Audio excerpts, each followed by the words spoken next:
안녕하세요. 저는 29살 김서연입니다. 이 이야기를 꺼내기까지 꽤 오랜 시간이 걸렸어요. 그동안은 그냥 묻고 살았거든요. 입 밖으로 꺼내면 뭔가 진짜가 될까봐, 인정하게 될까봐 두려웠어요. 하지만 어느 순간 저 자신에게조차 솔직해질 수 없는 이 감정들이 더는 감당이 안 되더라고요. 그래서 이제는 말하려 해요. 어릴 때부터 저는 부모님에게 사랑받지 못했다고 믿고 살았어요. 그 믿음은 그냥 느낌이나 기분 같은 게 아니었어요. 매일매일 쌓여가던 순간들, 조용한 무관심과 외면의 기억들이 저를 그렇게 확신하게 만들었죠. 초등학교 1학년, 제 생일날이었어요. 다른 친구들은 생일이라고 도시락 위에 엄마가 써준 편지를 가져오고 예쁜 헤어핀을 하고 왔더라고요. 어떤 아이는 반 친구들에게 나눠줄 간식을 엄마가 직접 포장해줬다고 자랑했어요. 그날 저는 도시락도 평소보다 부실했고 아무것도 없었어요. 집에서 생일 케이크는커녕 저녁 반찬도 달라진 게 없었고요. 저는 조심스레 엄마에게 물었어요. 엄마, 나 오늘 생일인데 우리 초코 케이크는 안 먹어? 그때 엄마는 식탁에 앉아 신문을 넘기던 아빠에게 한마디 던졌어요. 오늘 서연이 생일이었지? 그랬나? 아빠는 말없이 물을 한 모금 마셨고 엄마는 반찬 뚜껑을 덮은 뒤 말했어요. 내일 반찬 사러 나가니까 그때 뭐 좀 사올게. 그게 끝이었어요. 축하도 미소도 초도 없었어요. 그날 저는 혼자 베란다에서 바깥 불빛을 보며 앉아 있었어요. 창문에 비친 제 얼굴을 바라보며 혼잣말했죠. 나 혼자 축하해야지. 생일 축하해 서연아. 그날 이후로 저는 기대란 걸 접었어요. 무언가를 바라는 순간 더 아프다는 걸 일찍 깨달아 버렸던 것 같아요. 하지만 그 무심함은 그날만의 일이 아니었어요. 운동회, 학예회, 생일, 성적표, 교내 상장. 부모님은 단 한 번도 제게 다가와 준 적이 없었어요. 그냥 매번 바쁘다는 이유? 혹은 기억을 못했다는 말뿐이었죠. 그런데 제 동생 은우는 달랐어요. 그 아이는 정말로 모든 걸 다 받았거든요. 바로 그 차이가 제게는 세상을 둘로 나누게 만들었어요. 그리고 그때부터였던 것 같아요. 제 안에서 뭔가가 조금씩 고장나기 시작했던 건 은우는 저보다 5살 어린 남동생이에요. 처음 은우가 태어났을 때 저는 그저 막연히 동생이 생긴 게 좋았어요. 엄마가 병원에서 은우를 안고 집에 돌아왔던 날, 저는 제일 먼저 신발을 벗고 달려가 내 동생이야? 하고 물었죠. 엄마는 피곤한 얼굴로 제 머리를 쓰다듬었지만 그 손길은 어딘가 멀게만 느껴졌어요. 그날 이후 모든 게 변해버렸죠. 집안의 중심이 완전히 은우로 옮겨갔어요. 은우가 울면 엄마는 잠결에도 벌떡 일어나 달려갔고, 은우가 열이 나면 병원에 뛰어가 진료를 받고 약을 먹이고 밤새 머리맡을 지켰어요. 그런 엄마의 모습이 낯설었어요. 한 번도 제게 그렇게까지 해준 적이 없었거든요. 아팠을 때도 혼자 약 챙겨 먹거나 그냥 참고 자는 게 일상이었어요. 은우가 유치원 다닐 땐 더 심했어요. 소풍이 있다 하면 엄마는 전날 밤부터 김밥 재료를 썰고 새벽같이 일어나 도시락을 만들었어요. 심지어 손편지를 써서 도시락 뚜껑에 붙여놓기까지 했죠. 우리 은우, 오늘도 예쁘게 웃고 다녀와. 사랑해. 그 편지를 본 순간 전 얼어붙은 채로 싱크대 앞에 한참을 서 있었어요. 나도 유치원 다닐 땐 있었는데. 하지만 그런 말 한 줄 한 번도 받아본 적 없었거든요. 그 무렵부터 저는 조금씩 아주 천천히 엄마와 눈을 마주치지 않게 됐어요. 저녁 식탁에서 은우는 하루 있었던 일을 마구 이야기했고, 엄마는 맞장구를 치며 웃었지만, 제가 무슨 말을 꺼내면 엄마는 젓가락질을 멈추거나, 잠깐만, 은우 얘기 먼저 들어보자 하고 말을 끊었어요. 그럴 때마다 저는 다시 조용히 숟가락만 내려놨어요. 그리고 아무 말 없이 밥을 다 먹고 방으로 들어갔어요. 그런 날들이 반복되자 점점 말수가 줄었고, 학교에서도 친구들과 어울리는 일이 줄었어요. 선생님은 엄마를 학교로 부르려 했지만, 엄마는 바쁘다는 이유로 못 온다고 했고, 결국 담임 선생님은 제게 한마디 하셨어요. 서연아, 무슨 일 있으면 말해. 참지 말고. 하지만 전 말할 수 없었어요. 왜냐면 그 무게를 어떻게 설명해야 할지 몰랐으니까요. 사랑받지 못한다는 기분은 말로 쉽게 설명되는 게 아니니까요. 시간이 지나면서 저는 점점 더 고립된 아이가 되어갔어요. 말도 줄고 표정도 사라졌고, 집에서는 그림자처럼 조용히 움직이는 법을 배웠어요. 누군가 나를 주목하지 않는 게 오히려 편하다고 느껴질 정도였죠. 엄마와 아빠는 그런 저를 보고 성격이 원래 그런가 보다 하고 넘겼던 것 같아요. 하지만 저는 알아요.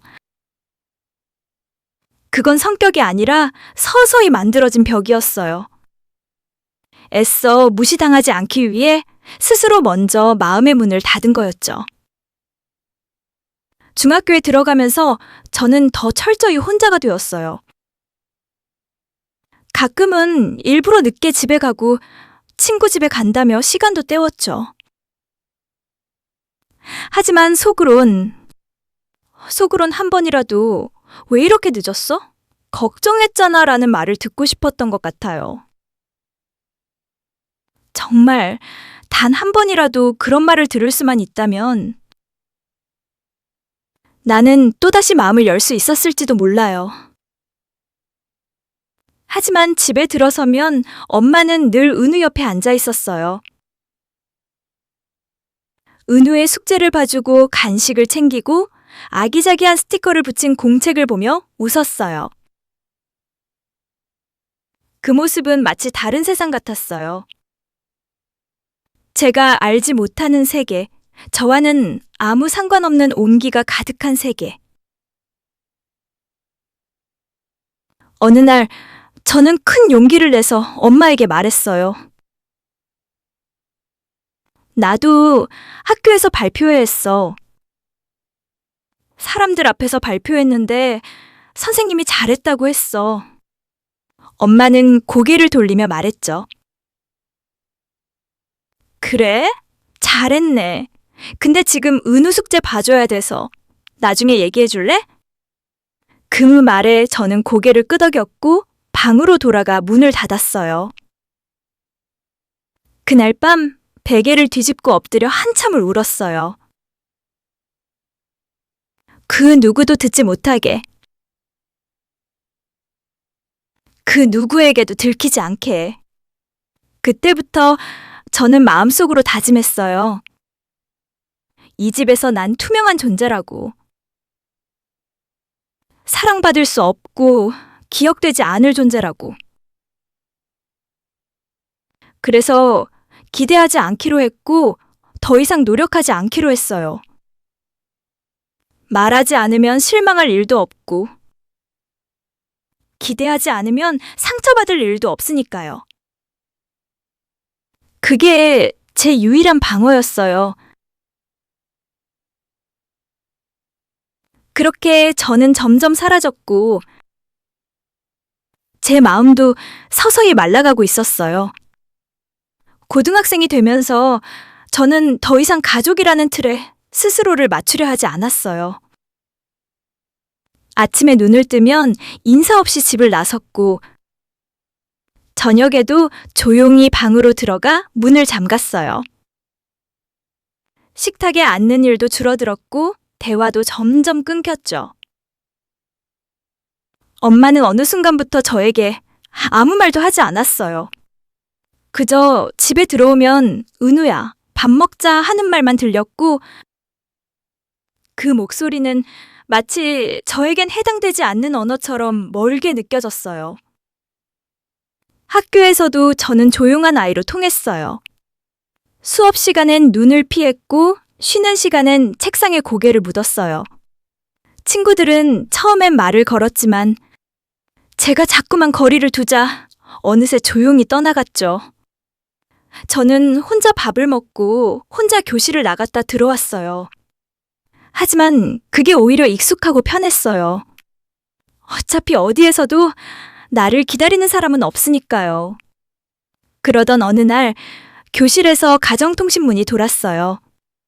학부모 대상 진로 설명회였죠. 저는 종이를 받아들고 한참을 들여다보다가 가방 안 깊숙이 구겨 넣었어요. 그 종이를 엄마에게 건네본들 돌아오는 건 늘 같은 말이니까요. 그런 건 그냥 학교에서 알아서 하는 거 아니니? 요즘 바빠서 다음에 보자. 그날 이후 저는 스스로 진로를 알아보기 시작했어요. 진학 상담도 혼자 받았고 모의고사 성적표도 혼자 분석했어요. 심지어 수시 원서도 친구들 따라가며 겨우 작성했죠. 지원서를 들고 집에 돌아왔을 땐 엄마는 거실 소파에 앉아 은우 시험지를 들여다보고 있었어요. 저는 조심스럽게 말을 꺼냈어요. 엄마, 나 이번에 수시 넣었어. 대학교 영어 교육과. 엄마는 고개를 끄덕이더니 고작 한마디 했어요. 그 학교 괜찮니? 등록금은 얼마나 해? 그게 전부였어요. 축하도, 수고했다는 말도 없었어요. 저는 다시 말없이 방으로 들어갔고 그날 밤 늦게까지 혼자 등록금 대출 방법을 검색했어요. 20살이 되자 저는 결심했어요. 이 집을 떠나야겠다고. 이곳에서는 내가 사람으로 살 수 없을 것 같았어요. 그래서 학자금 대출 승인을 받자마자 작은 자취방을 알아보고 반값 보증금은 편의점 야간 알바로 몇 달을 모아 해결했어요. 짐을 싸서 집을 나서던 날 엄마는 문 앞까지도 나오지 않았어요. 그저 주방에서 설거지를 하며 말했어요. 그래, 힘들면 다시 와. 은우도 혼자 살 땐 고생했으니까. 저는 마지막으로 집안을 한 바퀴 둘러봤어요. 내가 태어난 집, 내가 자란 집. 하지만 단 한 번도 사랑받는 존재라고 느껴본 적 없었던 공간. 그곳을 바라보며 속으로 중얼거렸어요. 다시는 돌아오지 않을 거야. 20살. 자취방에 처음 발을 들였던 날은 이상하리만큼 조용했어요. 낡은 벽지와 삐걱거리는 바닥, 가스레인지 하나와 싱크대가 붙어있는 좁은 방. 하지만 그곳에서 처음으로 저는 내 공간이라는 느낌을 받았어요. 작지만 내가 선택한 곳, 누구의 눈치도 보지 않아도 되는 곳. 냉장고는 비어 있었고 창문으로는 도로 소음이 그대로 들려왔지만 저는 마음이 편했어요. 그날 밤 라면 하나 끓여 먹고 이불 속에 누워 생각했어요. 이제부터는 나 혼자야. 누구에게도 기대지 않고 누구도 원망하지 말고 그냥 버티는 거야. 그렇게 시작된 혼자의 삶은 쉽지 않았어요. 주말엔 카페에서 알바를 하고 평일 저녁엔 편의점에서 야간 근무를 뛰었죠. 수업은 빼먹을 수 없으니 아침마다 2~3시간만 자고 등교했고 시험 기간에는 도서관에서 버티다가 졸다 울다 언제는 일하다 기절하듯 쓰러진 적도 있어요. 하지만 집에는 말하지 않았어요. 아니, 연락 자체를 끊었죠. 엄마에게도 아빠에게도 은우에게도. 처음 1~2달 동안은 은우가 몇 번 전화를 걸어왔어요. 언니, 괜찮아? 엄마가 밥 좀 먹고 다니랬어. 그런 말들을 했지만 저는 늘 단답으로 넘겼어요. 응, 나중에 연락할게. 그리고는 연락을 끊었죠. 미안한 감정보다 그동안 받은 상처가 너무 깊었거든요. 아무 말 없이 참고 살았던 내가 왜 이제 와서 위로를 받아야 하는지 이해되지 않았어요. 그냥 다 지우고 싶었어요. 그 집도, 그 시간도, 그 기억도. 그렇게 2년쯤이 지났을까요? 어느 날 은우에게서 정말 오랜만에 연락이 왔어요. 카톡 알림 하나? 언니, 엄마가 많이 아파.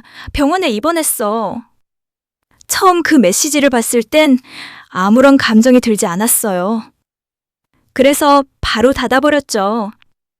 몇 시간 후 다시 알림이 떴어요. 언니 이름만 계속 불러. 진심이야. 한 번만 와줄 수 있어? 그 문장을 읽는 순간 심장이 이상하게 조여왔어요. 눈물이 나지는 않았지만 숨이 막혔어요. 그동안 쌓여온 모든 감정들이 뒤섞여 혼란스러웠어요. 보고 싶지 않았던 사람. 하지만 마음 한편 어딘가에서 그 사람의 진심을 평생 기다려온 나. 그날 밤 저는 한참을 고민하다가 가방을 쌌어요. 무거운 발걸음으로 병원으로 향하면서 내내 생각했어요. 이 길 끝에 무엇이 있을지 몰라도 이번만큼은 그냥 외면하지 말자고. 단 한 번이라도 끝까지 마주해보자고. 병원에 도착했을 때는 이미 해가 저물고 있었어요. 하얀 복도, 약품 냄새, 누군가의 숨죽인 울음. 모든 게 낯설고도 익숙했어요.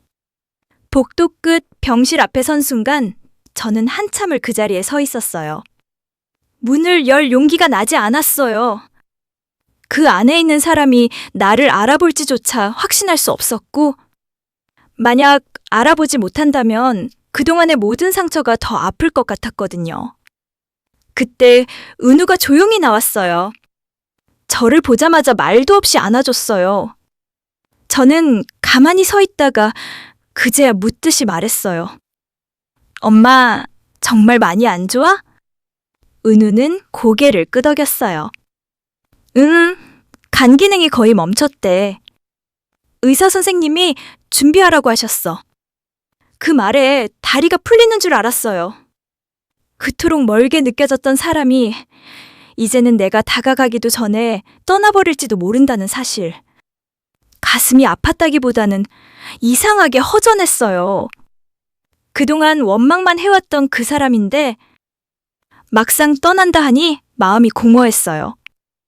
병실 문을 열었을 때 엄마는 침대에 누운 채 눈을 감고 있었어요.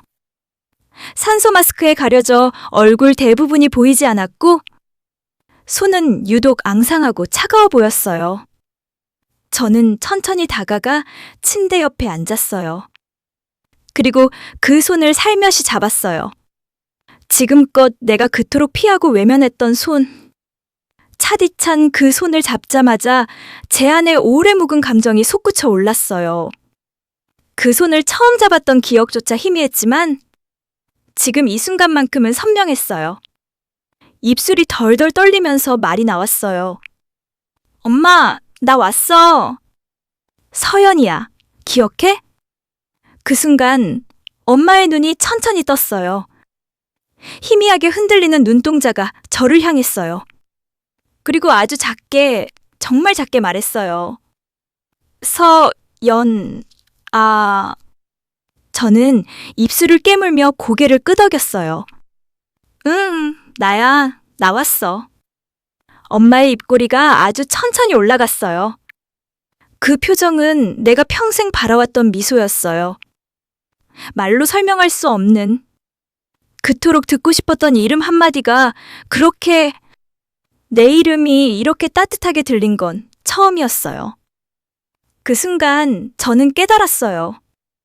사랑을 표현하지 않았을 뿐, 엄마는 결코 나를 잊은 적이 없었구나.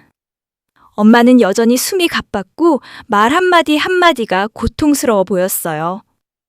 하지만 저를 본 그 순간만큼은 확실히 눈빛이 달랐어요. 그 눈 속에는 미안함도 그리움도 그리고 설명할 수 없는 무언가가 담겨 있었어요. 저는 엄마의 손을 꼭 잡고 조심스럽게 물었어요. 왜 그동안 나한텐 아무 말도 안 했어? 왜 한 번도 사랑한다고 말해주지 않았어? 엄마는 입술을 조금 움직였지만 아무 말도 나오지 않았어요.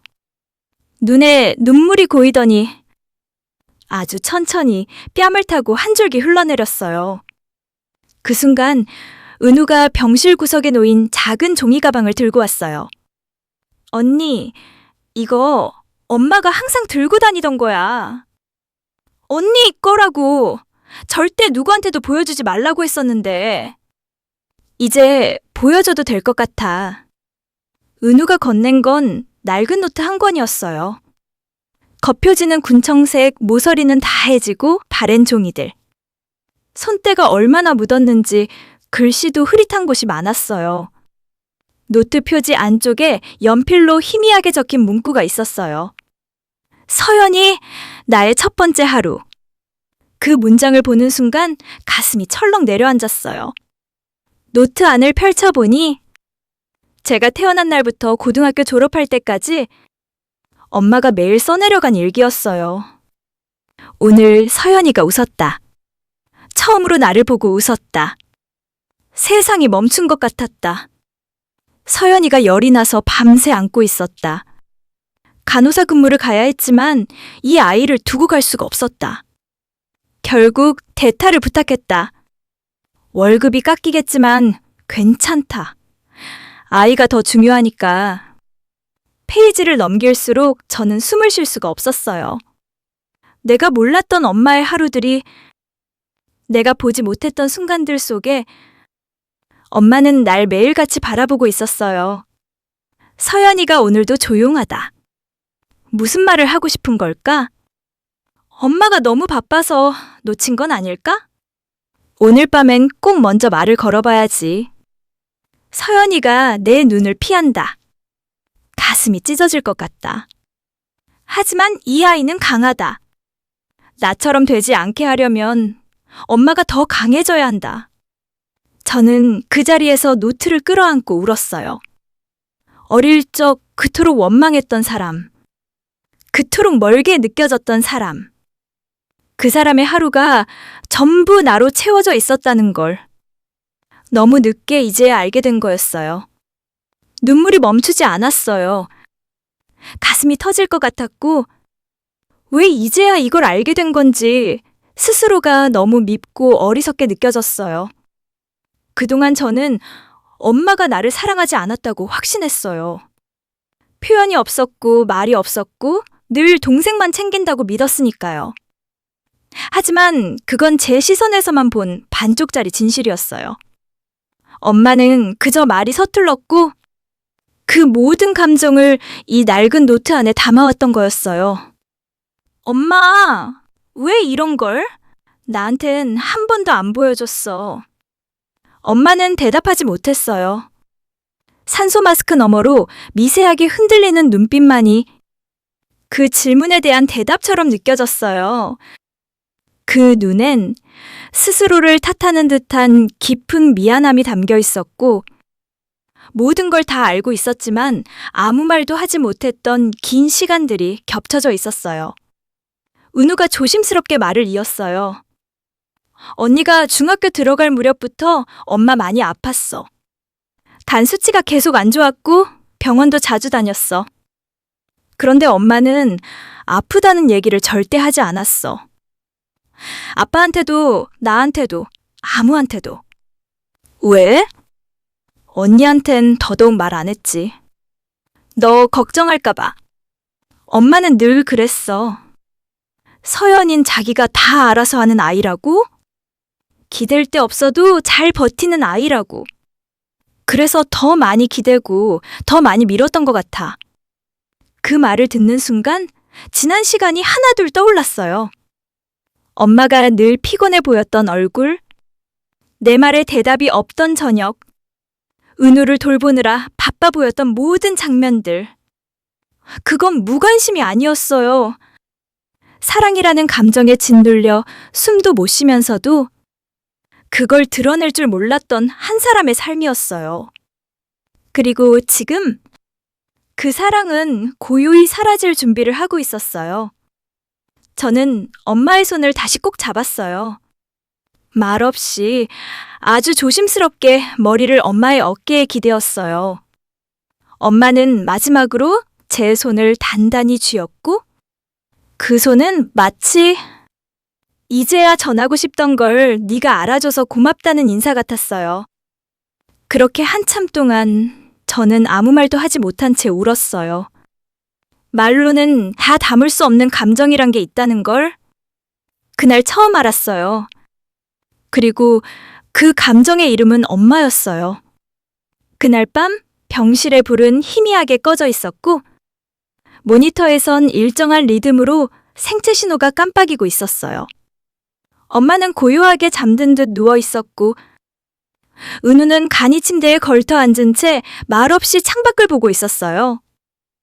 저는 그 노트 옆 페이지들을 천천히 넘기고 있었어요. 시간이 흐를수록 글씨는 점점 더 흐트러졌고 어떤 날은 단 한 줄만 적혀 있었어요. 서연이 웃는 얼굴을 봤다. 하루 종일 그 생각만 난다. 서연이가 말을 걸어주지 않았다. 내 탓이라는 걸 알면서도 오늘도 괜히 화를 내고 말았다. 서연이는 내가 싫겠지. 그래도 엄마는 너를 사랑한단다. 말하지 못해 미안해. 그리고 마지막 장. 엄마는 이렇게 적어 두셨더라고요.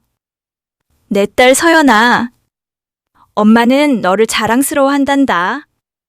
언젠가 네가 이 글을 보게 된다면 엄마가 너를 얼마나 사랑했는지 조금이라도 알게 되길 바란다. 손끝이 떨렸어요. 숨이 막혔고 그 자리에 주저앉을 것만 같았어요. 지금껏 원망하고 밀어내고 모른 척했던 시간들이 모두 나의 좁은 시야에서 비롯된 거였다는 걸 이제야 알아버렸어요. 그리고 그 순간이 왔습니다. 엄마의 산소 마스크 안에서 아주 조용하게 호흡이 멈췄어요. 은우가 자리에서 벌떡 일어나 간호사 선생님 하고 소리쳤지만 의사는 고개를 천천히 저었고 모니터의 파형은 서서히 일직선으로 바뀌었어요. 그 순간 저는 엄마의 손을 꽉 쥔 채 고개를 숙였어요. 마지막까지도 엄마, 나 여기 있어. 나왔어. 그러니까 걱정하지 마. 이젠 나도 사랑을 알아. 엄마 덕분에. 엄마는 아무 대답도 하지 않았지만 그 침묵은 그 어떤 말보다 깊은 울림으로 남았어요. 나는 정말로 사랑받고 있었던 사람이었어요. 비록 알아차리기엔 너무 오랜 시간이 걸렸지만 그 사랑은 늘 조용한 곳에 있었던 거예요. 엄마의 장례는 조용히 치렀어요. 가족 외엔 거의 아무도 부르지 않았어요. 저와 은우, 아빠 셋이서 서로 아무 말 없이 묵묵히 그 시간을 견뎌냈어요. 하얀 국화꽃, 조용히 흐르던 추모 음악. 엄마의 사진 속 미소는 어쩐지 전보다 더 따뜻해 보였어요. 그 웃음이 마치 이제야 마음 놓고 우리 곁을 떠나는 사람 같았어요. 장례가 끝난 후 집으로 돌아와 엄마의 유품을 정리하던 중이었어요. 은우가 서랍 깊숙한 곳에서 작은 상자 하나를 꺼냈어요.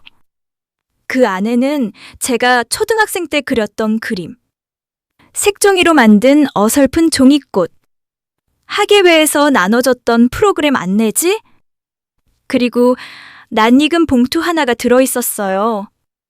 겉에는 펜으로 이렇게 적혀 있었죠. 서연이가 다시 돌아올 날을 기다리며 은우가 말했어요. 엄마가 항상 이 상자만은 절대 버리지 말라고 했어. 언젠가 언니가 이걸 꼭 보게 될 거라고. 그때까지는 꼭 간직해야 한다고. 그 말에 저는 무릎을 꿇고 상자 속 하나하나를 꺼내봤어요. 잊고 지냈던 나의 유년. 어설펐지만 정성스러웠던 감정의 조각들. 그 모든 걸 엄마는 고이 간직하고 있었던 거예요. 제가 투명인간이라고 믿고 있던 시간 동안 엄마는 그 모든 흔적을 하나도 놓치지 않았던 거예요. 그리고 마지막 상자 맨 아래엔 편지 한 장이 접혀 있었어요. 서연이에게라고 적힌 그 편지를 펴는 순간 숨이 턱 막혔어요. 서연아, 이걸 읽을 땐 네가 이미 엄마 곁을 떠났겠지. 그치만 괜찮아. 엄마는 네가 강한 아이란 걸 알았으니까. 네가 울지 않았던 날, 말없이 방에 들어가 문을 닫았던 날, 엄마는 다 알아. 그리고 미안했어. 말 한마디 못 해준 게, 너를 껴안지 못한 게. 하지만 엄마는 매일 널 사랑했단다. 말로 못했던 수많은 날들. 이 편지로 대신 전할게. 엄마는 끝까지 너의 편이었어. 그 편지를 가슴에 품고 저는 오랜만에 엄마의 냄새가 배인 옷장을 열었어요. 낡은 가디건, 바랜 손수건. 그 안에 깃든 따뜻함이 이제서야 저를 감싸 안는 듯 했어요. 더는 그 사랑을 외면하지 않기로 했어요. 그리움으로 채우고 따뜻한 기억으로 간직하기로 했어요. 엄마는 사라진 게 아니라 이제서야 제 안에 완전히 남게 된 거예요. 지금 이 순간에도요. 이 이야기를 여기까지 들은 당신이라면 부디 기억해줬으면 해요. 사랑은 때로 너무 조용해서 우리가 듣지 못할 수도 있어요. 하지만 그렇다고 해서 존재하지 않는 건 아니라는 걸요. 그 조용한 사랑이 누군가에겐 인생 전체였을지도 모른다는 걸요.